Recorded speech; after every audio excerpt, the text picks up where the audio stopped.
पण हे पोल त्याच्या नंतर नाही का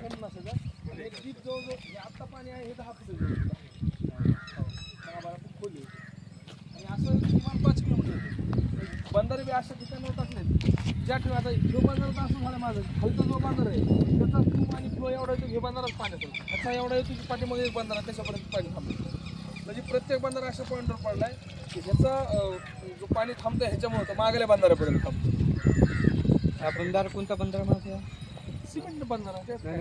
म्हणजे आता हे दोन्ही बाजूला खाली अजून हे आहे नाही खाली त्याचा असा आडवा जी वाल आहे का आडवी वाल ती आहे पण इथं झालंय का इथं हा जो बंधारा आहे ह्याच्या खाली एक बंधारा आहे ना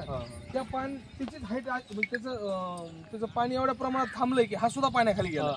म्हणजे त्याचं जे होतं पाणी येणार ते लेवलच्या वर थांबलाय ना पाणी लेवल म्हणजे खाली त्याच्यावर लेवल गेली लेवलच्या वर ह्याच्यामुळे काय झालंय पाठीमाल्या बंधाऱ्यापर्यंत परत थांबलंय ह्या काय पूर्ण 5 किलोमीटर पाणी स्टोरेज आहे आता मला ह्याच्यामध्ये ते रिचार्ज शॉप करायचं 5 किलोमीटर हो 5 किलोमीटर हे असं सेम आणि विशेष हे सगळं करताना एक सरकारचा 1 रुपया घेतलाय हो का 1 रुपयाचा कलेक्टर आले त्या माझ्याकडे 10 मिनिटासाठी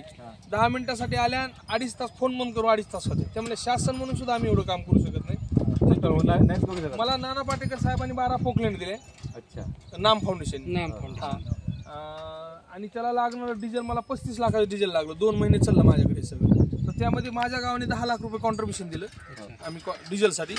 आणि उरलेले 25 लाख रुपये ग्लोबल NGO आहे मयंक गांधीचं तर त्यांनी 25 लागले त्या NGO आणि त्याच्यामध्ये हे खोलीकरण रुंदीकरण झालं हे जे बांध आहे